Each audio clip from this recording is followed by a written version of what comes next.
Hermanos, voy a rogarles que abran sus Biblias en 2 de Corintios, capítulo 1. Vamos a estudiar los versículos 3 al 5.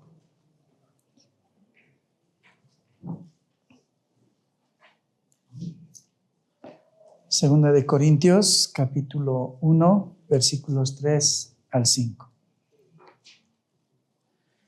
Dice la palabra del Señor: Bendito sea el Dios y Padre de nuestro Señor Jesucristo, Padre de misericordias y Dios de toda consolación, el cual nos consuela en todas nuestras tribulaciones, para que podamos también nosotros consolar a los que están en cualquier tribulación, por medio de la consolación con que nosotros somos consolados por Dios. Porque de la manera que abundan en nosotros las aflicciones de Cristo, así abunda también por el mismo Cristo nuestra consolación. Vamos a orar. Padre Celestial, estamos agradecidos, Señor, porque a pesar de esta crisis que estamos viviendo en el país, podemos nosotros decir con toda certeza que estamos recibiendo el consuelo que viene de ti, Señor. Nuestras mesas todavía han tenido pan. Todavía, Señor, hemos sido guardados, Señor, de tanta violencia en estos días, Señor. Y todavía podemos congregarnos en este lugar, Señor. Y por todas esas dádivas te damos gracias, Señor. Pero sobre todo, porque tenemos una confianza, Señor, en que tú al final de cuentas vas a prevalecer, no importa cualquiera sea la situación que nos toca vivir en la vida, Señor. Oh Dios, en el nombre de Jesús, que las palabras del apóstol Pablo en esta mañana sean pues para nosotros consuelo verdadero para cada una de nuestras situaciones personales y específicas que nos toca vivir a cada uno de nosotros. Oh Dios, danos lo que no tenemos por medio de tu palabra. Convéncenos de lo que no estamos convencidos, Señor, y consuélanos, Señor, por medio de ella. En el nombre de Jesús. Amén.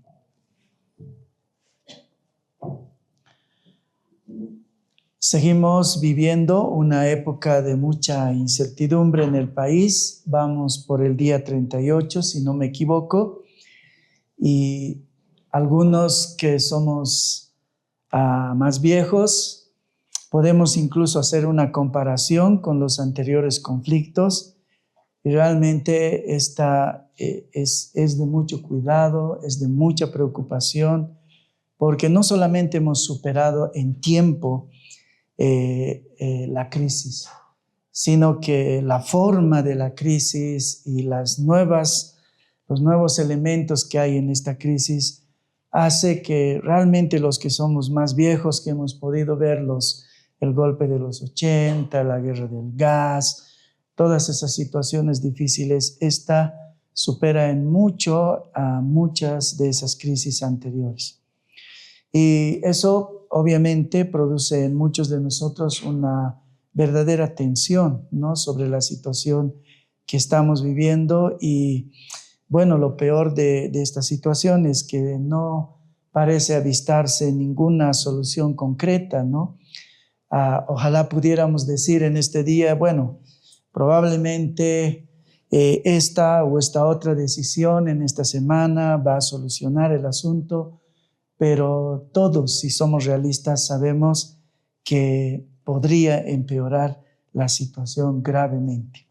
Entonces, como les decía, esta es una de esas crisis como nunca, ¿no? Estamos experimentando un nivel de violencia y de irracionalidad que no ha habido en otras épocas, ¿no? En otras épocas los muertos eran respetados, los enfermos también, ambulancias podían pasar, pero ahora ya no pueden pasar ni personas, y si alguien logra comprarse algo, hasta les pueden quitar, ¿no?, lo que compran. Realmente hemos llegado a un punto, ¿no?, donde las cosas están verdaderamente mal.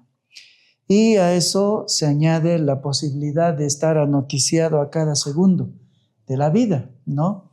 Cuando algunos de nosotros tuvimos la experiencia del golpe de los 80, Teníamos que esperar las noticias 2 veces al día con algunas escenas de solo la televisión, ¿no? Y nada más, y eso era todo lo que alimentaba nuestra información acerca de lo que estaba pasando en la vida.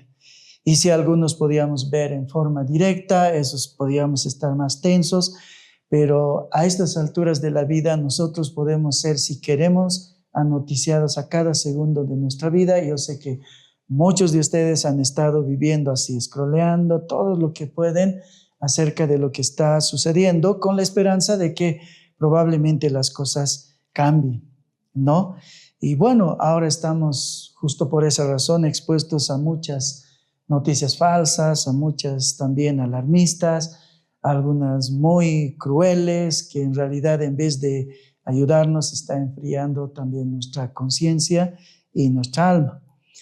Y bueno, no sé si alguna vez en su caminar cristiano les ha sucedido lo que me sucedía en mis primeros años de creyente cuando era jovencito. Tenía una idea muy idealizada de la época de Jesús. Y precisamente cuando habían momentos así difíciles de la vida, solía pensar, hubiese querido vivir en los días de Jesús. Porque en los días de Jesús todo era lindo, ¿no? La gente se vestía con turbante, aparentemente comían muy sano, no habían los peligros de la vida y además estaba Jesús, ¿no? Así que yo criticaba fuertemente a quienes no creían en Jesús porque decía, qué lindo, Jesús estaba en la tierra, así que debió ser muy lindo vivir en las épocas de Jesús y más todavía con Jesús. Pero en la medida que crecí en la fe y en el conocimiento de la palabra y del contexto histórico en el que vivió Jesús, me di cuenta de que el mundo de Jesús no era diferente del mundo que vivimos. Porque la realidad es esta, que el mundo siempre ha sido un lugar hostil y peligroso. ¿Por qué? Porque vivimos en un mundo caído, en un mundo gobernado por el pecado. Y la época de Jesús no fue diferente de cualquier otra época, con sus sufrimientos y sus retos. Así que ahora un poquito para derrumbar esa falsa idealización de la época de Jesús que algunos podemos tener, vamos a ver un breve resumen de la vida de la época de Jesús, o en la época de Jesús, según un autor cristiano. ¿Qué pasaba en la época de Jesús en el panorama político? El mundo de Jesús era un mundo dominado por el Imperio Romano, uno de los imperios más brutales que ha existido en la tierra. Había un marcado abuso constante en cualquier persona, en cualquier momento y en cualquier situación. ¿Por qué? Porque era un estado de sitio constante. En Judea, donde vivía Jesús, había un estado de sitio constante. Los soldados estaban en cualquier calle, en cualquier callejón. Podía golpear a alguien en tu casa y era un soldado que venía por tu comida, por tus animales y también para abusar incluso a tus mujeres o a tus hijas. El soldado romano tenía derecho, ¿no?, a destruir a cada paso de la vida cotidiana. Entonces la sociedad de Jesús estaba dividido por algunos que estaban a favor de ellos, porque no faltaban los que estaban a favor de ellos, que se los llamaba en esos días los colaboracionistas, los que los apoyaban, ¿no? Y por el otro lado estaban los que jugaban a doble partida, los oportunistas. Los oportunistas más conocidos de la época de Jesús se llamaban saduceos. Esos son los que aparecen en la Biblia, los saduceos, ¿no? Y al otro lado estaban los radicales extremistas, los revolucionarios, que siempre hay en toda época de la historia, los que buscaban la liberación política o militar. Esos eran los celotes y los esenios, eran los más radicales en contra del Imperio Romano. En el siglo I, ¿no?, de Cristo, en el que le tocó vivir a Jesús, estaban por ahí, no metidos, escondidos, los famosos sicarios. Los sicarios en esta época no eran asesinos a sueldo como los conocemos hoy. En realidad era un grupo político religioso judío extremista y radical del grupo de los celotes. Ellos estaban en contra ferozmente de la ocupación del Imperio Romano en Judea. Su nombre viene del latín sicarius, ¿no? Que en realidad venía de una pequeña daga curva que ellos tenían que se llamaba sica, ¿no? Ellos tenían escondido siempre eso bajo sus túnicas. Y ellos operaban especialmente en las fiestas. Su estrategia principal era el terrorismo urbano y la guerra de guerrillas. Siempre estaban provocando guerras internas, ¿no? Porque ponían al uno al lado en contra del otro y estaban en las fiestas, ¿no? Provocando terrorismo urbano. Aprovechaban las multitudes de las fiestas religiosas en Jerusalén, especialmente la Pascua, y se mezclaban con la gente, y de pronto alguien era apuñalado en medio de esa fiesta, por la espalda, ¿no? Con esa arma que se llamaba sica. Inmediatamente se producía un tumulto, había gritos de horror, ¿no? Y ellos se camuflaban y escapaban así. ¿Quiénes eran sus objetivos? Increíblemente, los sicarios, que eran judíos, no tenían por enemigos a los romanos en todo lo que ellos hacían. Sus víctimas generalmente y principalmente eran los propios judíos, los judíos que colaboraban con Roma, ¿no? Entonces, alguien que era de la aristocracia sacerdotal, como los sumos sacerdotes y las familias de los gobernantes del templo, eran las víctimas de los sicarios. Cualquier rato ellos aparecían muertos, ¿no? ¿Por qué? Porque tanto el sumo sacerdote como sus familias se habían corrompido y se habían vendido al Imperio Romano. Al otro lado estaban los recaudadores de impuestos, que eran igual sus objetivos, ¿no? Los recaudadores de impuestos cobraban impuestos para el Imperio Romano, así que ellos eran vistos como enemigos, ¿no? De los judíos. Y luego estaban, como en todas las épocas, los ciudadanos ricos, que por ser ricos eran enemigos, ¿no? Siempre hay un mal pensamiento de que el rico es rico porque es rico a merced de los pobres. Y eso no es verdad. Y eso es una cosa que como cristianos tenemos que desmantelar. No todos los ricos son ricos usando maneras engañosas, fraudulentas o por corrupción. Hay ricos que son porque ahorran, porque se esfuerzan mucho y porque son sabios en el manejo de su dinero. Pero por los sicarios, los ricos eran vistos así. Así que ellos mataban ricos, a los aristócratas, a los recaudadores de impuestos. Para los sicarios, reconocer a cualquier soberano que no sea Dios, ¿no? Era un acto de idolatría y de traición a la patria, ¿no? A los judíos. Entonces, bueno, si ustedes ven, se parece mucho a ciertos tipos de personas en todas las épocas de la historia, ¿no? Eran unos amargados, unos radicales, vamos a decir, y todo lo hacían en nombre de Dios, en realidad. Eso era lo peor. Jesús tuvo algunos de ellos entre sus filas, ¿no? Simón es llamado, por ejemplo, el celote, uno de los Simones, ¿no? Es llamado el celote. Entonces, uno de los apóstoles de Jesús era muy probablemente parte de este movimiento político de los sicarios. Judas Iscariote, algunos historiadores y algunos lingüistas lo han vinculado con los sicarios, no de Iscariote. Otros dicen que probablemente no era así, sino que venía Iscariote de la ciudad de donde él provenía. Barrabás, a quien elige el pueblo en vez de Jesús, en realidad era uno de ellos también, ¿no? En Marcos 15:7 se habla de él como el homicida de una revuelta. Y ese perfil era el perfil exacto de los celotes y los sicarios de esta época. Entonces, como pueden ver, el mundo político de la época de Jesús no era diferente incluso de un momento común que vivimos en Bolivia, sino precisamente de estos momentos en los que estamos viviendo, porque el peligro estaba a cada paso del camino. Los soldados, y como ven ustedes en la Biblia, Jesús les dice, al que te pida una milla, ¿no? Llévale las cosas 2 millas. Generalmente no eran judíos los que hacían eso a otros judíos. Jesús se estaba refiriendo a los soldados romanos. Los soldados romanos podían quitarte tu comida, a tus hijas, a tu esposa, cualquier cosa que ellos quisieran. Pero una de las cosas que ellos comúnmente hacían era cargar todo lo que ellos tenían, su indumentaria para la guerra, las cosas que ellos tengan, y ellos tenían derecho para decirte, lleva esto por mí 1 milla. Y Jesús dice, cuando te pidan llevar algo 1 milla, llévales 2 millas, dice Jesús, ¿no? Entonces se estaba refiriendo a los soldados romanos de esa época. Ese era el panorama político del tiempo de Jesús. ¿Cómo era el panorama religioso? No era mejor.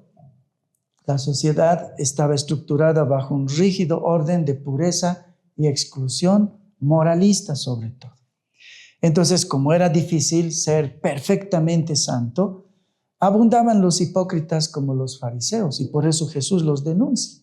Obligaban a las personas una santidad que ellos no podían cumplir, ¿no? Así que, bueno, el templo y todo el sistema del templo estaba hecho como para que se pueda abusar, ¿no?, espiritualmente a todos los creyentes de Jehová. Y ahí dentro de la iglesia había una separación jerárquica, ¿no?, de todo estilo. Por ejemplo, los gentiles y los samaritanos estaban relegados del templo, ¿no? Ellos no podían estar. Si hubiese habido en nuestra época, como en la iglesia, ¿no?, a gentiles y samaritanos, ellos no podrían entrar aquí a escuchar el sermón. Ellos tendrían que estar allá atrás, en la cancha, ¿no?, en el atrio.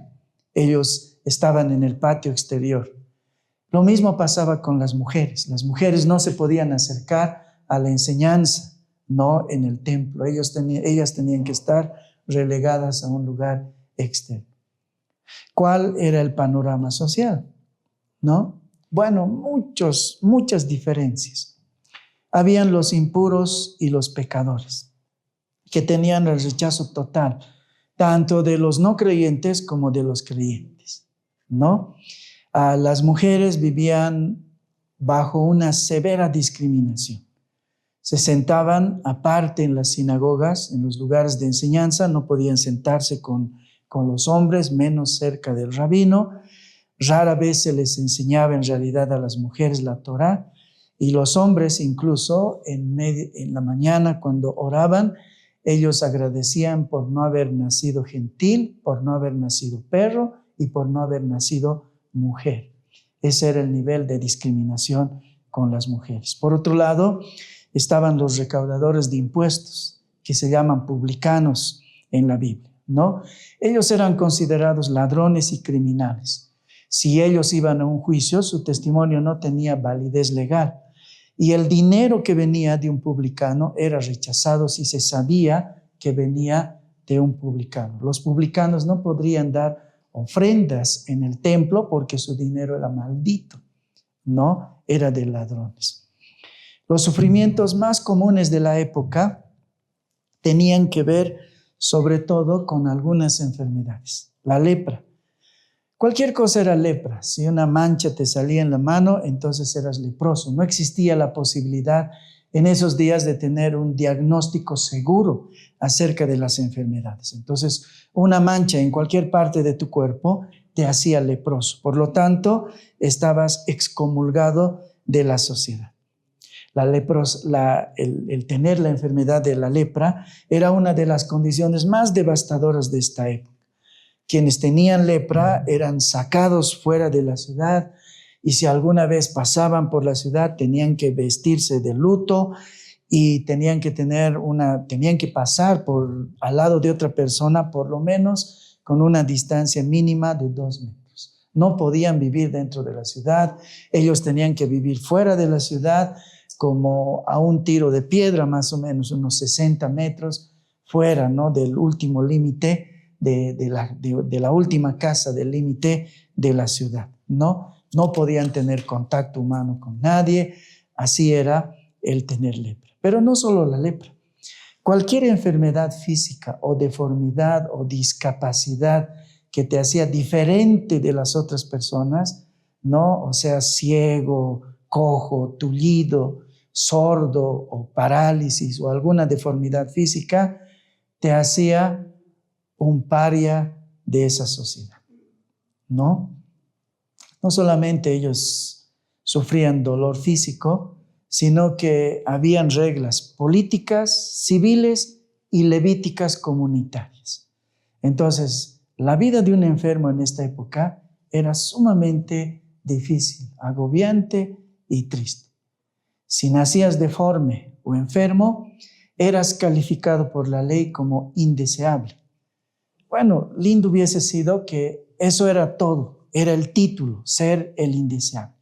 Pero ser el indeseable significa que estaba prohibido para ti muchas cosas, especialmente estar en los lugares públicos y en el plano religioso, incluso en el templo.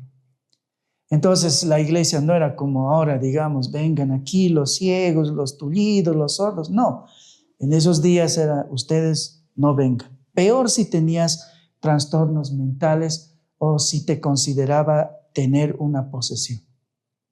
Los lunáticos y las personas consideradas poseídas o con problemas mentales eran llevados a lugares desérticos, marginados, para que sufran su soledad, ¿no? Y ahí vivían su locura lejos de la comunidad.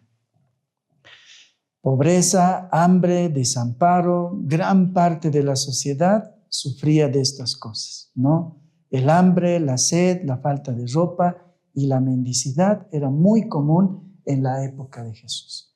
Nosotros que estamos acostumbrados a los supermercados no podríamos entender la vida de los judíos y las hambrunas de la época de Jesús, ¿no? Porque para nosotros hambruna es ahora, no hay cebolla, no hay tomate, la gente está sufriendo porque no hay tomate increíblemente, ¿no? Y estamos sufriendo. En esos días la gente comía pan, aceitunas, y si había hambruna, verdaderamente no había nada que comer. Y en esta época era muy común tener periodos largos o pequeños de hambruna, ¿no? Así que había mucha gente expuesta al hambre, a la sed, porque no había agua. El agua se tenía que purificar con un poco de vino. No todos podían hacer eso, así que tomaban agua podrida, no agua estancada, y comúnmente la gente estaba enferma del estómago. El promedio de vida en los días de Jesús era de 25 a 30 años, imagínense, solamente, ¿no? Esa época estaba marcada por la brutalidad y las ejecuciones violentas, ¿no? Como la lapidación. Era normal ver en una calle una mujer que ha sido descubierta tal vez en adulterio, y comúnmente era apedreada y el cuerpo dejado ahí, ¿no? Eso era muy común ver en Judea.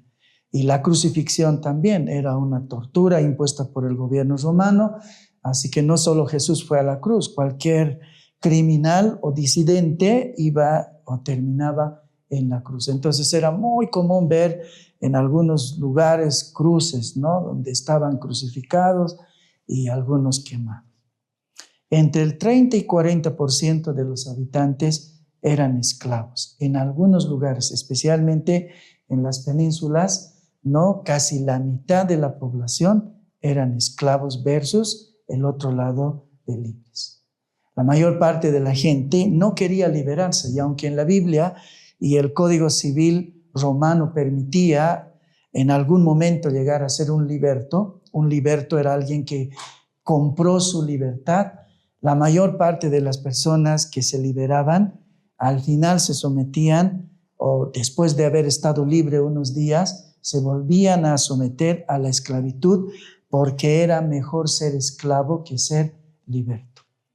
Las posibilidades de vida fuera de las casas de los ricos era casi imposible en algunos casos. Entonces, muchos que compraban su libertad terminaban volviendo con sus amos para volver a ser esclavos. Y de esa forma, en algunas partes, la mitad de la población eran esclavos, ¿no? Ahora, seguramente, ahora ya no dirán, qué lindo habrá sido vivir en la época de Jesús. No, más bien algunos dirán, qué bueno vivir en esta época. Nuestro promedio de vida, de la esperanza de vida, pasa los 60 años. En esos días era simplemente la mitad. Y en un mundo así fue que Pablo escribió la segunda carta a los Corintios, ¿no? Y el pasaje que vamos a estudiar en esta mañana. Pablo quiere recordarles a los cristianos en Corinto que al final de cuentas, en un mundo caído, la única esperanza es Dios, ¿no? Y que Dios es la fuente de toda consolación en un mundo caído que nunca cambia, que siempre será igual, que ni siquiera para Jesús se cambió el contexto para que fuese diferente. Jesús más bien nació en un mundo sumamente difícil, muy distinto a nuestro contexto, ¿no? Y bueno, en medio de eso, Pablo les dice a los cristianos que nosotros tenemos que vivir con esperanza, de todas maneras, en un mundo caído. Y esto es lo que dice 2 de Corintios capítulo 1, versículos 3 al versículo 5, que vamos a estudiar en esta mañana. Bendito, dice, sea el Dios y Padre de nuestro Señor Jesucristo, Padre de misericordias y Dios de toda consolación, el cual nos consuela en todas nuestras tribulaciones, para que podamos también nosotros consolar a los que están en cualquier tribulación por medio de la consolación con que nosotros somos consolados por Dios. Porque de la manera que abundan en nosotros las aflicciones de Cristo, así abunda también por el mismo Cristo nuestra consolación. 2 de Corintios 1, 3 al 5. He titulado este sermón el Padre de toda consolación, y de eso vamos a hablar en esta mañana. La primera cosa que nos recuerda estos versículos que Pablo les manda en una carta a los hermanos en Corinto es que hay una fuente de toda consolación. Y acá el apóstol Pablo dice que la fuente de toda consolación es Dios, ¿no? En los versículos 3 al 4 dice así: bendito sea el Dios y Padre de nuestro Señor Jesucristo, Padre de misericordias y Dios de toda consolación, el cual nos consuela en todas nuestras tribulaciones. Cuando Pablo escribe estas palabras de consolación, Pablo no lo hace desde su conocimiento teológico o teórico, vamos a decir, sobre el sufrimiento. No es que tenía una gran teología sobre el sufrimiento. No lo hace desde su escritorio, por decirlo, sino desde su propia experiencia. Todos dicen, bueno, los estudiosos dicen que cuando escribe Pablo estas palabras, lo hace después de haber sufrido bastante. En realidad, las heridas en Pablo están expuestas. Y en medio de esas heridas expuestas es que él puede decirnos, no, bendito sea el Dios y Padre de nuestro Señor Jesucristo, Padre de misericordias y Dios de toda consolación. En medio de su sufrimiento es que Él nos dice que Dios es nuestra consolación. En 2 de Corintios 1:8 al 9, unos 3 versículos más allá, dice: porque hermanos, no queremos que ignoréis acerca de nuestra tribulación que nos sobrevino en Asia, pues fuimos abrumados sobremanera, más allá de nuestras fuerzas, de tal modo que aún perdimos la esperanza de conservar la vida. Pero tuvimos en nosotros mismos sentencia de muerte para que no confiásemos en nosotros mismos, sino en Dios que resucita a los muertos. Unos versículos allá, Él les dice a los que le están escuchando estas palabras que no son meras palabras, no son palabras de alguien que está cómodamente viviendo sin aflicción. 3 versículos más allá les dice: nosotros hemos padecido una tribulación que ustedes no se imaginan, dice, en Asia. De tal manera, dice que hemos perdido la esperanza de conservar la vida. Eso quiere decir que ellos pensaron que tal vez morirían en esa situación. Y lo que hicieron es poner en su corazón, no una convicción de que estaban sentenciados a muerte, pero su confianza estaba en que Dios los iba a resucitar de entre los muertos, ahora o en otro momento. Esa era la situación y el contexto en el que Pablo escribe estas palabras de consuelo, después de haber pasado un tiempo grave de sufrimiento, ¿no? El sufrimiento fue tan intenso que acá una de las palabras que se utiliza, en griego se lee exaporeomai, que quiere decir, era una palabra que se utilizaba para una presa que había quedado completamente sin salida o que se había extraviado sin rumbo. Entonces él dice que su sufrimiento fue tan intenso como cuando una presa está corriendo, ¿no?, delante de la fiera que lo está persiguiendo, y llega un punto en el que ya no hay salida, y entonces la única cosa que queda es darse la vuelta y mirar con terror a quien se lo va a comer. Esa es la idea de exaporeomai, quedarse completamente sin salida o haber perdido el rumbo. Pablo dice que esa era la situación en la que él se había encontrado en algún momento. Entonces, claro, ellos perdieron la esperanza de conservar la vida todavía. El Nuevo Testamento en realidad no detalla con precisión qué fue lo que pasó en Asia. No, Pablo solamente dice que algo sucedió en Asia. Los teólogos han tratado de descubrir qué realmente fue lo que les había pasado a ellos. En Hechos no se cuenta mucho, pero hay como 3 teorías, ¿no? Por un lado está lo que se cuenta en Hechos 19, 23 al 41. Pablo fue a predicar, ¿no?, a Éfeso, y la predicación hizo que muchos se convirtieran. Y allá vivía un hombre que se llamaba Demetrio el platero, ¿no? Él era rico porque vendía pequeñas estatuas de Diana o de Artemisa. Entonces, cuando la gente empezó a convertirse por la predicación del apóstol Pablo, él dejó de vender estos pequeños ídolos. Así que Demetrio, como estaba perdiendo las ganancias por causa de la religión, decidió hablar con las personas, pagó a algunos y hizo que una turba linchara a varios de los amigos del apóstol Pablo. Realmente la Biblia no dice con certeza si Pablo también fue golpeado allá, pero sí se ve un sufrimiento grande de parte del apóstol Pablo. Puede que sea, puede que no sea.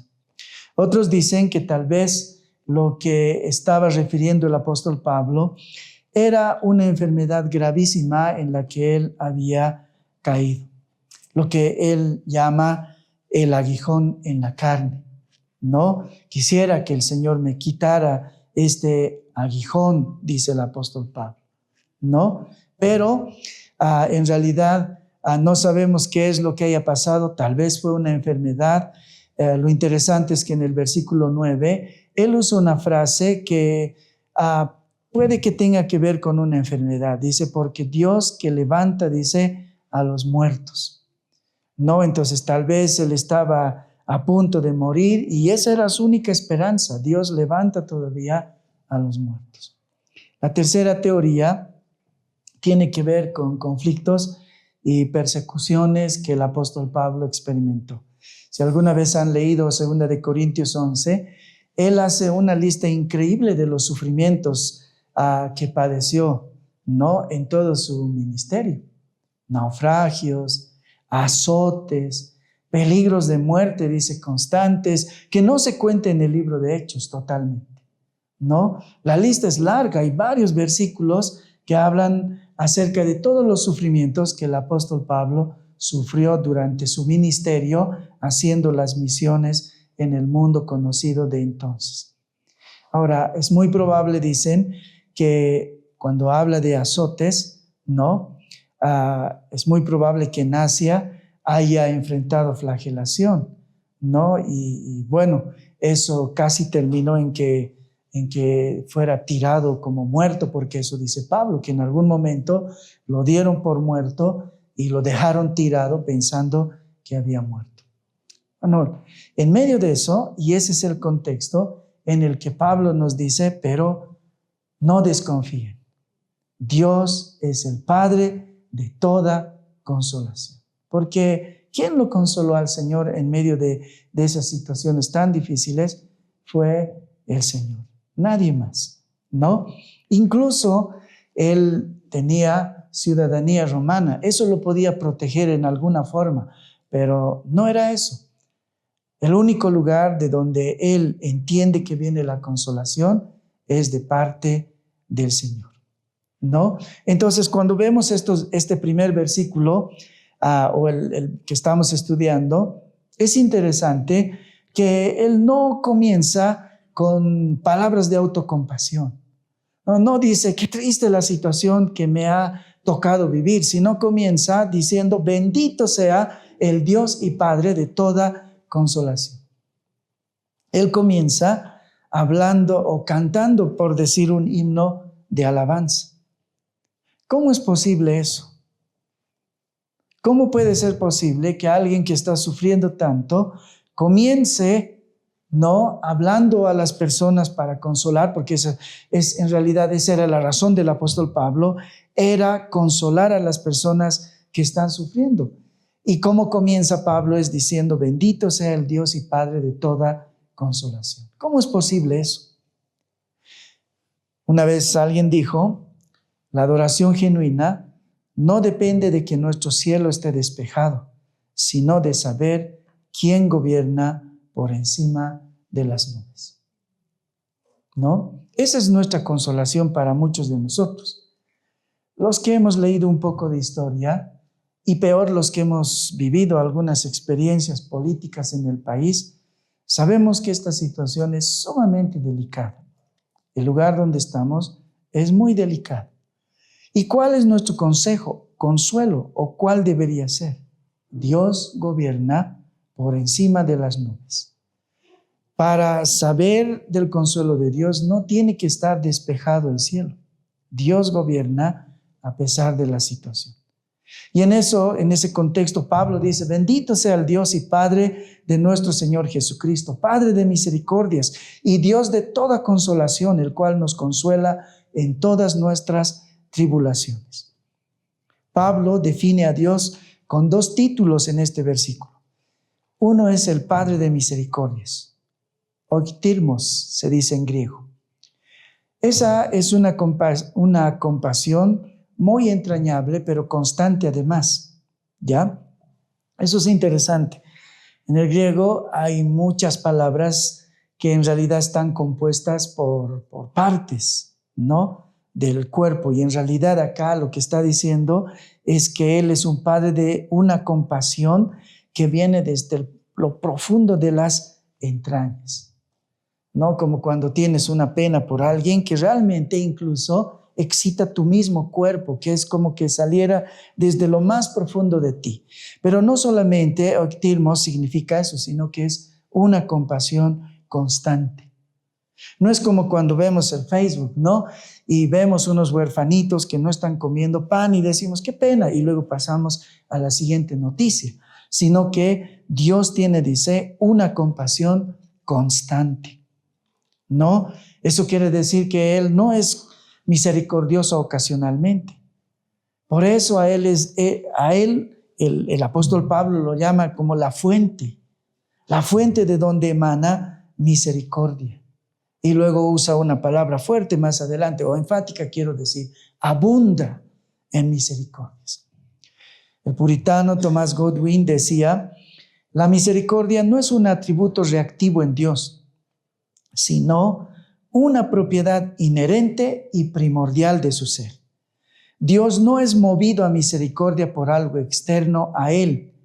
Él es la fuente generadora de toda compasión. ¿Qué quiere decir esto? Él dice que Dios, a diferencia de nosotros, sus criaturas, no reacciona ante el sufrimiento con compasión. No es que algo externo lo motiva a Dios para ser compasivo. No es que ve algo terrible, un sufrimiento demasiado difícil, y eso es lo que lo motiva al sufrimiento y dice, qué pena esa criatura, yo soy Dios, no sufro, pero pobre criatura, ¿cómo sufre? No es algo externo lo que lo motiva a Él a la compasión, sino que Él, dice, es la fuente generadora de compasión. O sea, Él tiene compasión per se. No necesita ser motivado. Esa es nuestra confianza. A veces nosotros pensamos que si lloramos más o si sufrimos más, entonces Dios tal vez tendrá compasión de nosotros, porque como Él es motivado, si hay mucho dolor, si hay mucho sufrimiento, entonces tal vez Él va a ser movido a la compasión. No, Él es la fuente de la compasión. Y no importa, algunos sufren porque no tienen el Cadillac que hubiesen querido tener en la vida, y otros no tienen ni una bicicleta, y otros no tienen ni pies para caminar. Dios a cada uno de ellos les reparte un tipo de compasión, porque Él es la fuente de la compasión. Él no dice, pobrecito, bueno, ellos están sufriendo por casa, Él sufre porque no puede ver. No hace esa comparación porque Él no es motivado por algo externo. Él es la fuente misma de la compasión. Entonces, puedes confiar en que Dios se compadece de ti, no importa tu situación. No importa tu situación. No importa si no es tan grave como la del otro hermano o la de la otra hermana. Dios tiene una compasión por ti, sin hacer comparaciones. El otro título que le da el apóstol Pablo en este versículo es que Él dice, es el Dios de toda consolación. ¿No? De toda consolación. Muchos de nosotros estamos sufriendo porque no hay tomates en esta época. Los que cocinamos especialmente o nos gusta cocinar. No hay tomates, es un grave sufrimiento. Pero no es todo el sufrimiento. No es todo el sufrimiento. Muchas personas siguen sufriendo porque no se han podido casar. Muchas mujeres siguen sufriendo en medio de esta crisis porque no tienen el hijo que hubiesen querido tener. Muchos están sufriendo profundamente porque ni la crisis ha aminorado el dolor de tener un diagnóstico que no se puede revertir. Pero dice Pablo que Él es el Dios de toda consolación, de toda consolación. Para los de la enfermedad, para los sin trabajo, para los estériles, no, para los que están sufriendo miedo, para los que tienen soledad, para todos. Él es Dios, dice, de toda consolación. En el griego utiliza la palabra paraklesis. De ahí viene la palabra parakaleo, que es el nombre, no tiene la misma raíz del nombre del Espíritu Santo, no, el Paracletos, el Consolador. Originalmente en su raíz significa el que anda contigo. Cuando Jesús está por morir, Él les dice, les conviene que muera. ¿Por qué? Porque entonces enviaré al Consolador. Y bueno, uno piensa que tal vez será alguien que te da palmaditas. No. El Paracletos significa el acompañante, el que está a tu lado. Entonces, ¿eso qué quiere decir? Que en medio de tu enfermedad, el Espíritu Santo está contigo acompañándote. En medio de tu soledad, en medio de tu depresión, en medio de la situación que no puedes cambiar, el Espíritu Santo está con nosotros acompañándonos. Dios está andando con nosotros. Eso es lo que está diciendo el apóstol Pablo. Hay algunas cosas lindas, ¿no?, en la Biblia acerca del cuidado de Dios, el Dios de toda consolación. Dios usa metáforas para mostrar la verdadera dimensión del amor y de su acompañamiento en medio de nuestras aflicciones. Por ejemplo, en algunos lugares de la Biblia, Él nos dice que nos cuida como una madre, con amor tierno, abnegado y profundo. Todos los que hemos tenido una madre sabemos cómo aman las madres. Podrían dar un pedazo de ellas si eso significara tu sobrevivencia. Por ejemplo, en Isaías 66:13, ¿no?, dice, como aquel a quien consuela su madre, así os consolaré yo a vosotros. Eso dice. Hay una canción que dice que quisiera tener a una madre, aunque sea como una estampita, dice, ¿no? Bueno, las madres no siempre pueden hacer todo por nosotros. Hay una época en la que realmente nuestra sobrevivencia depende de ellas, pero hay un momento en el que a veces solo queremos sus palabras de consuelo. No, porque una madre se va a parcializar con el hijo, a veces aunque sea malo. Dios no lo va a hacer así, pero su amor tierno, abnegado y profundo es como de una madre, como aquel a quien consuela a su madre, así os consolaré, dice yo, a vosotros el Señor. Y en otros lados dice que Él nos consuela como un padre, ¿no? Que, bueno, el amor de un padre es diferente, ¿no? Dios ha hecho con músculos a los hombres, con más fuerza, ¿no? Así son los hombres, esa es la diferencia también con las mujeres. Y Dios y los hombres protegen, los padres protegen y a veces disciplinan, pero después de disciplinar pueden vendar y curar las heridas de esa disciplina. El Salmo 103:13 dice: como el Padre se compadece de los hijos, se compadece Jehová de los que le temen.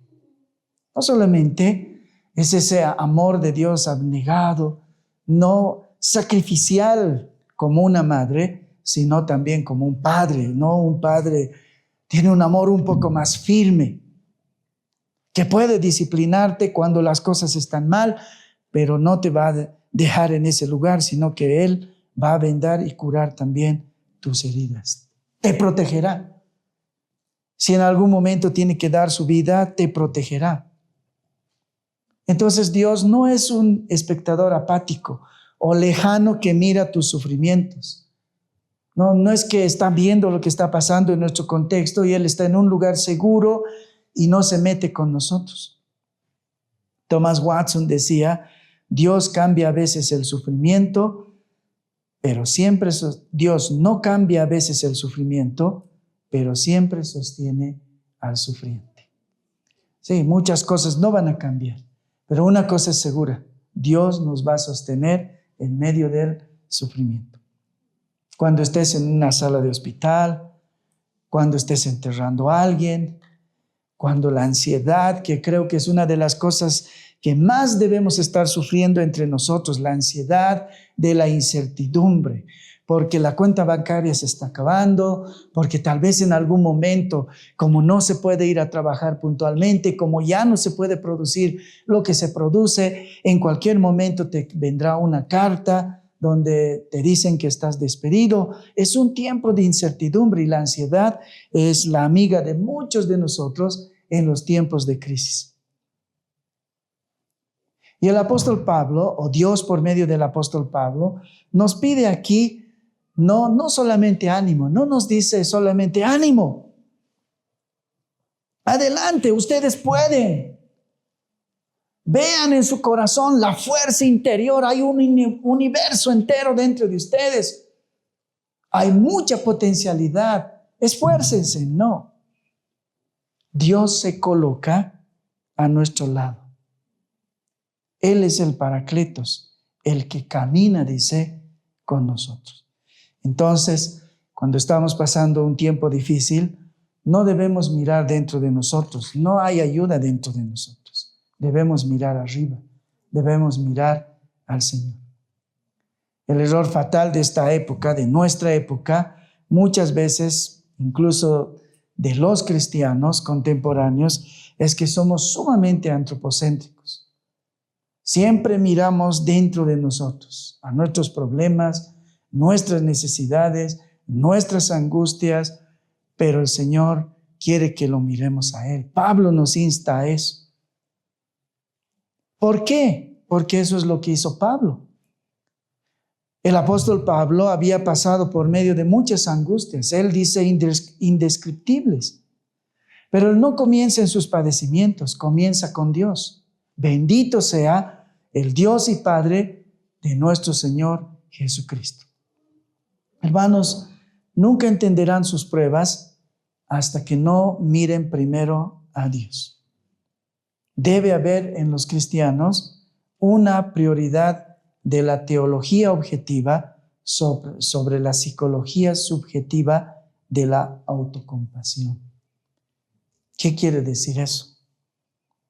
¿Cuál es el método del Espíritu Santo para restaurar un alma que está sufriendo?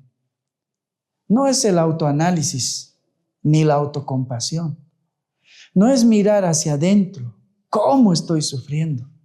Es mirar hacia arriba. Eso quiere decir una prioridad de la teología objetiva sobre la psicología subjetiva. La cura para la depresión espiritual y el abatimiento que no sean casos clínicos nunca están en los sótanos de la psique humana, sino en los atributos eternos de Dios. Uno de los temas de la congregación en estos últimos tiempos ha sido la meditación, ¿no?, en los atributos de Dios. En varios contextos en nuestra iglesia hemos estudiado los atributos de Dios. Para mucha gente, ¿no?, eso sería como, ¿para qué la teología? La teología objetiva es sumamente importante. ¿Qué hacemos cuando meditamos en los atributos de Dios? Meditamos en una teología objetiva. Entonces decimos, Dios es omnipotente, Dios es omnisciente, Dios es omnipresente. ¿Y para qué sirve eso?, diría alguien escéptico. Eso nos da la respuesta que necesitamos cuando estamos sufriendo. ¿Dios sabe que estoy sufriendo? Sabe. ¿Por qué? Porque es omnipresente. ¿Dios puede solucionar tu problema? Sí puede. ¿Por qué? Porque sé que es omnipotente. ¿Dios puede encontrarle una solución a mi asunto? Sí. ¿Por qué? Porque sé que Él es omnisciente. Debemos tener una prioridad en la teología objetiva por encima de la psicología subjetiva de la autocompasión. No, es que nadie está sufriendo como yo. Es que nadie tiene los problemas que yo tengo. Es que a nadie le ha pasado lo que me ha pasado. Uno de los temas en los que debemos pasar tiempo es ver al Señor. ¿Quién es Dios? Y entonces vamos a encontrar la respuesta para nuestros problemas, cualquiera que sean nuestros problemas.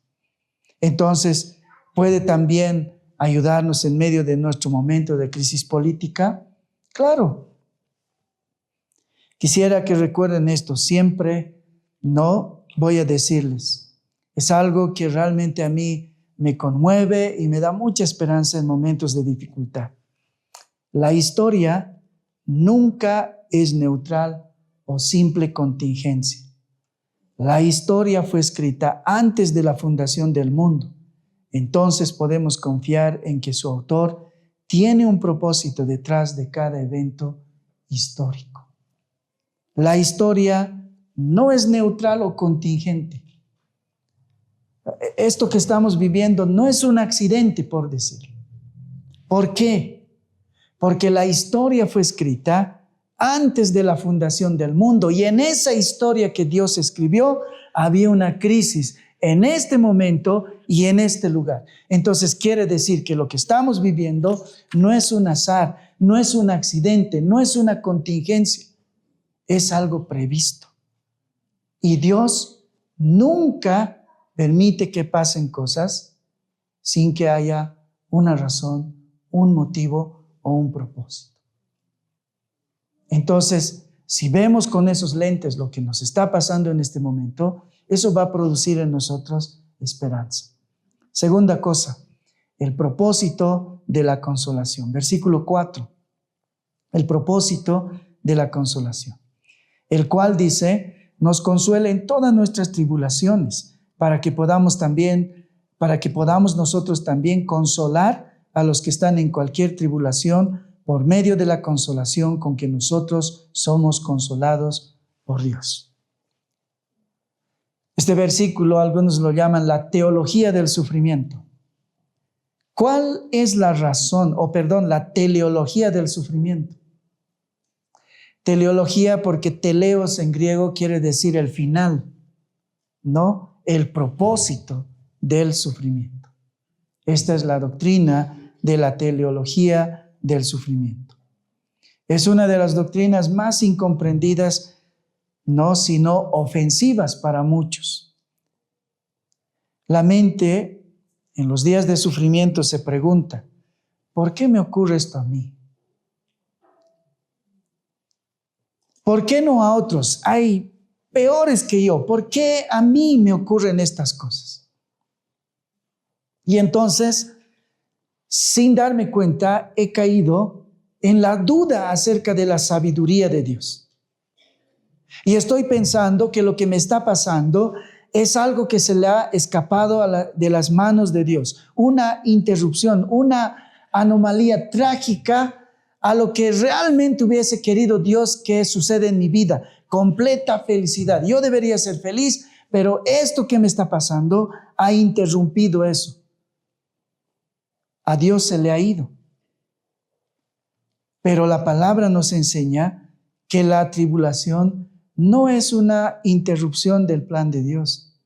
Es más bien parte del plan de Dios. Hay una intencionalidad divina en el dolor del creyente, sobre todo. Alguien dijo una vez, Dios nos pasa por el horno del sufrimiento, no solo para nuestra santificación personal, sino para nuestra capacitación corporativa. ¿Qué quiere decir eso? Por un lado, el sufrimiento nos prepara para nuestra santificación. En medio del dolor, en medio del sufrimiento, es que probamos si realmente amamos a Dios. ¿Cuántas personas que han recibido un diagnóstico fatal deciden dejar a Dios porque no vale la pena ser cristiano? Si me he vuelto cristiano, entonces Dios tendría que no darme enfermedades. ¿O cómo es posible que yo no tenga trabajo? Si Dios dice que es dueño de todas las riquezas del universo, ¿cómo puedo ser pobre o no tener trabajo?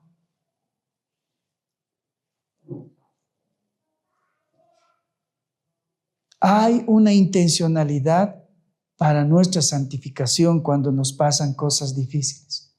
Por un lado, se prueba nuestra fe, si es verdadera, porque algunos nos quedamos y ponemos nuestra esperanza en el Señor. Pero el otro propósito, no que por el que Dios nos pone dolores, sufrimientos delante de nosotros, es por nuestra capacitación corporativa. ¿Qué quiere decir eso? Vamos a leer otra vez el versículo 4, dice, el cual dice, nos consuela en todas nuestras tribulaciones. Vean el para de propósito, para que podamos también nosotros consolar a los que están en cualquier tribulación por medio de la consolación con que nosotros somos consolados por Dios. Entonces, ¿por qué eres estéril? Para que consueles a otras, porque en un mundo caído nunca van a faltar las estériles. Entonces les vas a hablar de cómo Dios te ha consolado en medio de tu esterilidad. Porque eres pobre. En un mundo caído siempre habrá pobres. Podrás consolar a otros pobres y decir cómo contarles cómo Dios te ha consolado en medio de tu pobreza. ¿Por qué Dios ha permitido una enfermedad terminal para ti? Con los hechos o con palabras, verdaderamente tu consuelo va a ser real para aquellos que están con el miedo de tener una enfermedad terminal. ¿Por qué? Porque dice que una vez que somos consolados, nosotros vamos a ser entrenados, dice también, para consolar a otros que están en cualquier tribulación, para que les contemos cómo hemos sido consolados. Algunos de ustedes han pasado situaciones muy difíciles que ni siquiera se puede contar aquí. Y la pregunta siempre es ¿por qué? ¿Por qué? Si soy creyente, si soy hijo de Dios, ¿por qué? ¿Por qué Dios permitió que me sucediera esto a mí? Pablo nos da la respuesta aquí, para que luego que seamos consolados, podamos consolar a otros. Si Pablo nos daba un consuelo desde una vida cómoda, sin sufrimiento, sin retos verdaderos en un mundo caído, ¿cómo hubiésemos tomado las palabras de Pablo? Bueno, Pablo no sabe nada de sufrimientos, pero precisamente hemos visto que Pablo escribió después de sus sufrimientos, porque eso es lo que está haciendo. Para él no es solo teología, es una verdadera vivencia. Él ha sido entrenado para consolar a otros, porque él fue consolado en medio de su sufrimiento. ¿Cómo tomamos el consuelo de alguien que está pasando por los dolores del cáncer? ¿Cómo son las palabras de alguien, digamos, que no tiene cáncer y te dice, no te preocupes, vas a salir adelante, el Señor te va a sostener? ¿Cómo son las palabras de este versus alguien que tiene cáncer y en medio de sus dolores te dice, no te preocupes, esto va a pasar? Sobre todo, no desconfíes del Señor. Él es bueno y nunca falla. ¿Cómo son las palabras de alguien que está sufriendo y todavía te puede decir que confíes en el Señor? Es diferente. Es diferente. Por eso Pablo dice que pasamos cosas difíciles porque Dios luego permite que nosotros, a través de nuestra experiencia, podamos consolar a otros. Sí, yo también tengo cáncer. Y duele. Y no se duerme. Y da miedo. Y sufro más por los que se quedan, más que por mí que me voy. Pero Dios te consolará. Lo ha hecho. Eso es lo que el apóstol Pablo está diciendo acá. El puritano Richard Sibbes decía, los mejores instrumentos de Dios son aquellos que han sido quebrantados con mayor frecuencia. Dios hiere a sus ministros y a su pueblo para que puedan adquirir un arte que no se aprende en las academias de los hombres, el arte de aplicar el bálsamo divino con manos temblorosas pero expertas. Quiero que escuchen con cuidado la última parte. Dios quiere que sus ministros y su pueblo puedan adquirir un arte que no se aprende en la universidad, el arte de poner medicina a otros que están sufriendo con las manos temblorosas, pero expertas de saber que Dios sí da consuelo en medio del dolor.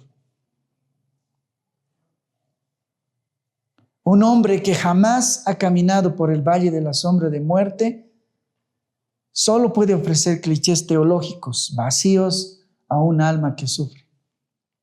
Pero aquel que ha sido sostenido por el poder de Dios en medio de su valle de oscuridad puede hablar con autoridad del consuelo de Dios a los que sufren. La última cosa, versículo 5, la abundancia de la consolación. La abundancia de la consolación. Porque de la manera que abundan en nosotros las aflicciones de Cristo, así abunda también por el mismo Cristo nuestra consolación. Porque de la manera que abundan en nosotros las aflicciones de Cristo, así abunda también por el mismo Cristo nuestra consolación. ¿Qué significa acá que los padecimientos de Cristo abunden en nosotros? Aquí tenemos que tener un poco de cuidado para no caer en la herejía. Tenemos que recordar que el sacrificio de Cristo, los sufrimientos de Cristo, no todos esos sufrimientos expiatorios de Cristo en la cruz fueron consumados de una sola vez y para siempre en la cruz por medio de Jesús. A eso no se le puede añadir nada. No, Jesús por eso dijo al final de su crucifixión, tetelestai, consumado está. Ya nada se tiene que hacer por encima de esto. Pero entonces, ¿qué quiere decir Pablo cuando dice, porque de la manera que abundan en nosotros las aflicciones de Cristo, así abunda también por el mismo Cristo nuestra consolación? Pablo se está refiriendo aquí a los padecimientos que tenemos por tener esa unión vital con Cristo. Como estamos dentro de Cristo, alguna vez les había hablado de esto, injertados dentro de Cristo por el Espíritu Santo, el mundo entonces va a tratar al cuerpo de Cristo como trató a la cabeza. Entonces vamos a sufrir. Más allá de vivir en un mundo caído, los cristianos vamos a sufrir en doble partida por ser cristianos. Por eso, cuando a veces invitamos a las personas y les decimos, vengan a la iglesia, tu vida va a mejorar y todo va a ser muy lindo. Eso no es verdad. En una forma, en otra sí. Porque sí, verdaderamente los que somos creyentes somos consolados en todas las formas en medio de nuestros sufrimientos. En todo y por todo estoy entrenado, porque todo lo puedo en Cristo que me fortalece, dice Pablo. ¿Qué cosa me alejará del Señor? Hambruna, desnudez, persecución, muerte, ¿qué cosa? Realmente en ese sentido, nuestra vida va a estar en un mejor lugar, pero en el sentido práctico vamos a sufrir más que los no creyentes, por ser creyentes, por doble partida, ¿no? Entonces, la consolación acá de Dios no es una variable solamente, es una consolación que es fija. Todo el tiempo el Señor nos va a consolar. Y una de las cosas que dice este versículo es que si el sufrimiento aumenta, la consolación va a abundar en la misma medida. En realidad dice más. Dios nunca estira la cuerda de la aflicción sin expandir simultáneamente la capacidad del alma para recibir su gracia sustentadora. Esta es una forma figurada de decir, mientras más aflicción tienes, es como si tuvieras ese pantalón del payaso, ¿no? Que se estira grande. Es más o menos la figura de lo que dice este puritano. Es como que estiras y tu pantalón ancho del payaso, porque Dios va a derramar, dice, más gracia, no proporcional siquiera, más allá de tus sufrimientos. Por el mismo Cristo, dice el apóstol Pablo. Hermanos, la consolación no es una idea abstracta, no, que viene desde el cielo. Lo que dice este versículo es que la consolación es una persona. Eso dice. A veces, hermanos, pensamos que la consolación no va a venir si se nos cumple lo que deseamos.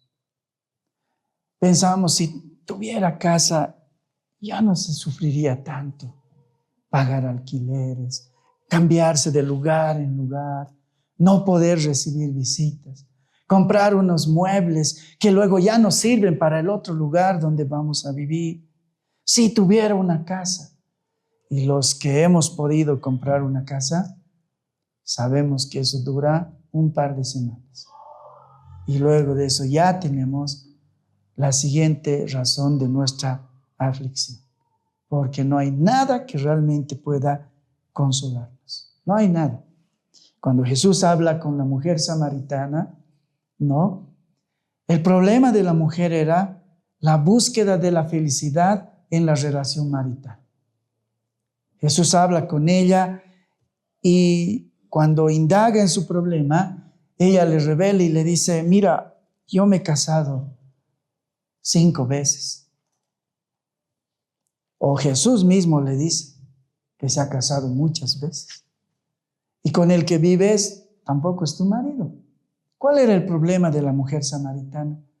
Pensaba que la felicidad estaba en encontrar el marido correcto. ¿Cuántas de las hermanas aquí estarán pensando en algún momento pecaminoso? Si Dios me hubiese dado un marido como el tal, mi vida hubiera sido diferente, mejor, hubiese sido feliz.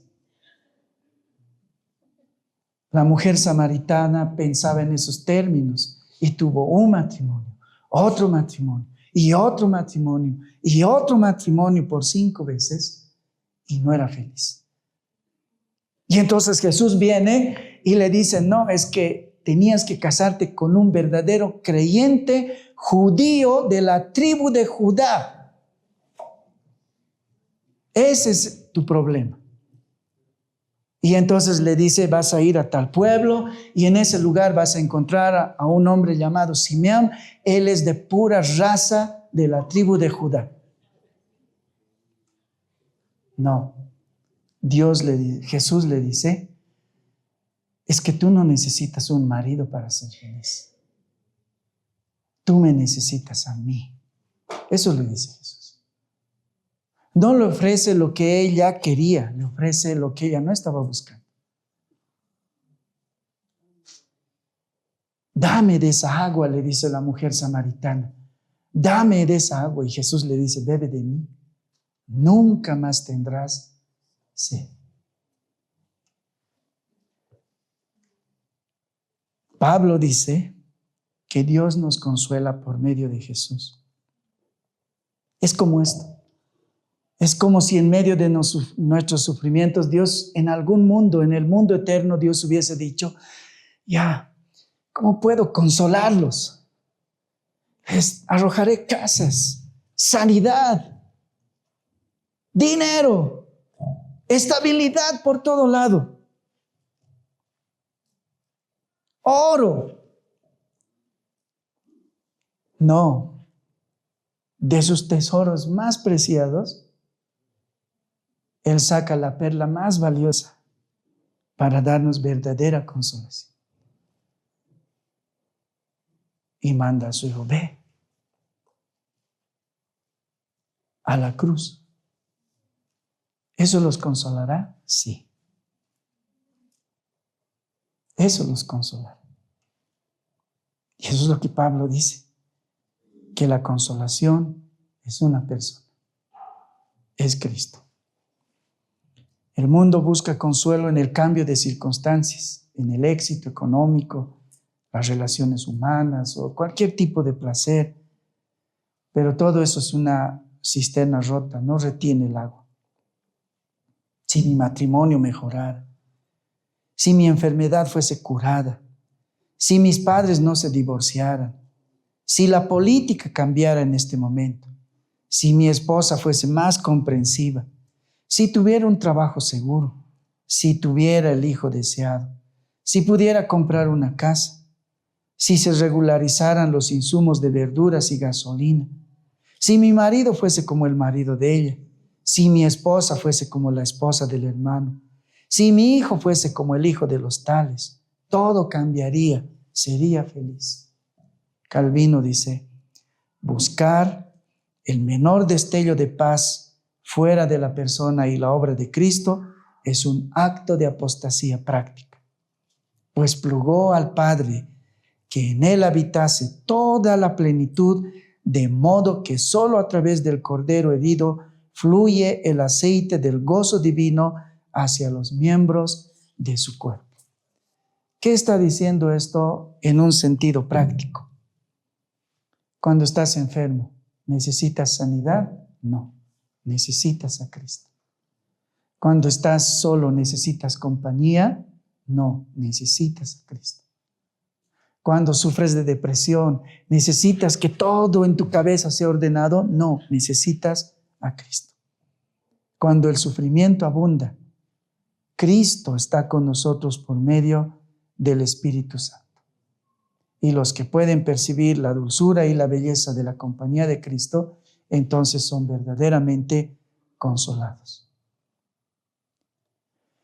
Para terminar, Dios entonces no te consuela para que estés cómodo. te consuela para ser un consolador. El sufrimiento te capacita para un ministerio de consolación que la prosperidad jamás te podría dar. Aquel que ha sido consolado por Dios en el lecho de la enfermedad, en el luto o en la angustia mental o la carencia, en la soledad, tiene credenciales para hablar al corazón de otros que sufren. Entonces tu dolor no es un accidente, es una preparación para que glorifiques de otra manera, consolando a otros. Una de las mujeres más increíbles que ha vivido y que ha escrito libros en el ámbito cristiano se llama Annie Johnson Flint. Vivió entre 1866 y 1932. Ella no se crió con sus padres, se crió en un hogar, los Johnson, porque, perdió a su madre, había perdido también a su padre y luego fue criada por otra familia. Después que se graduó de la universidad, empezó a tener artritis, en una de las formas más dañinas que se haya visto la artritis. Así que tuvo que estar en cama, no durante 1 o 2 años, sino durante décadas en su vida. Y como si eso no fuese suficiente, en un tiempo empezó a perder el control de sus órganos internos, así que se quedó incontinente. Por muchos años tuvo que pasar la vergüenza de ser cambiada, usar pañales. Y como si eso no fuera lo suficientemente humillante, comenzó a quedarse ciega. Y un tiempo después, el cáncer comenzó a cobrar la otra factura. Aquí vemos a una mujer con artritis, huérfana, incontinente, ciega, acostada sin poder moverse en su propia cama. Un testigo que vio a Annie Johnson escribió un libro que llamó La creación de la belleza. Dice que la última vez que la vio tenía 7 almohadas en su cama que acomodaban una parte de su cuerpo para evitar el dolor de una agonía indescriptible. Sin embargo, esta mujer escribió un himno, quizá uno de los himnos más consoladores y hermosos de la historia cristiana. Y este himno dice: Él me dio más gracia cuando las cargas se hicieron más pesadas. Él envió más fortaleza cuando se incrementaron las labores. Mientras mayor fue la aflicción, Él añadió su misericordia. Cuando se multiplicaron las pruebas, Él multiplicó la paz. Cuando estuvimos exhaustos, Él fue nuestra fuente de perseverancia. Cuando nuestra fuerza ha fallado y los días han sido malos, cuando llegamos al final de nuestros atesorados recursos, lo que nuestro Padre tiene para darnos solo ha comenzado. Su amor no tiene límites, su gracia no tiene medida, su poder no tiene límites conocidos por los hombres, pero de sus infinitas riquezas en Jesús, Él dio y Él volvió a dar. Dice este himno: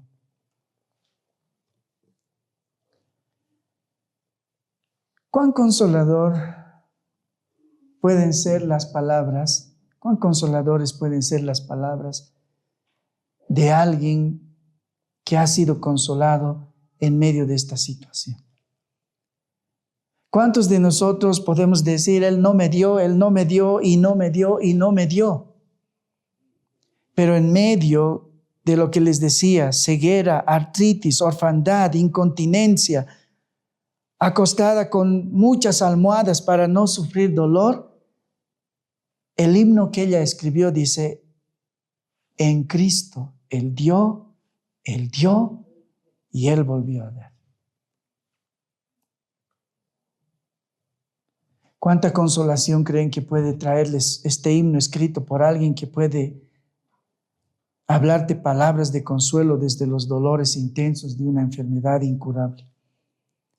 Ella pudo escribir este himno no por una fuerte convicción estoica, sino porque en medio de sus dolores verdaderamente ella fue consolada por Cristo. Y su consuelo fue tan real que podía alabar a su consolador, aunque todavía habían dolores. Entonces Pablo tiene razón. Dios es el Padre de toda consolación, porque en el Hijo, muerto en la cruz, Él nos da todo el consuelo que nosotros necesitamos. El gozo en Dios en medio del sufrimiento es la prueba más grande ante el mundo de que Dios es nuestro supremo tesoro. Si todavía puedes alabar al Señor en medio de tu sufrimiento, eso puede predicarle al mundo más que 1000 palabras desde la comodidad y desde un lugar sin sufrimiento. Vamos a orar. Señor,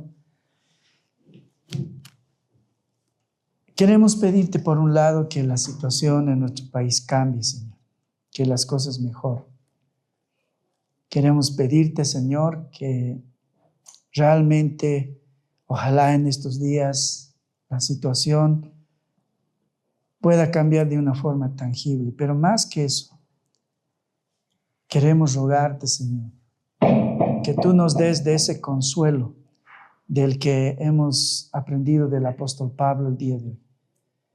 De ese consuelo que no depende de que las cosas cambien, de que la situación cambie, sino de verdaderamente fortalecernos en la convicción y en la creencia de que tú eres en medio de esta situación omnipotente, omnisciente, todopoderoso, todo consolador, bueno en gran manera, misericordioso, en una forma infinita, Señor.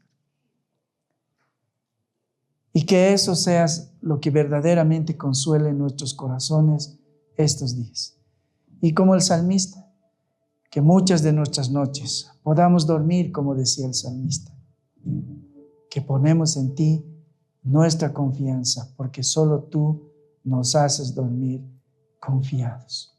Oh Dios, regálanos de ese consuelo, Señor, y a todos los que están sufriendo, o a todos los que estamos tal vez sufriendo de una u otra forma, Señor, ayúdanos a comprender este misterio que hemos aprendido hoy día, Señor, que tú has permitido que tengamos un tipo de aflicción para que nosotros podamos realmente poder consolar a otros, como esta hermana que tenía tantos sufrimientos en su cuerpo y que ha sido consuelo para muchas personas desde su cama llena de almohadas y llena de dolores, Señor. Oh Dios, en el nombre de Jesús.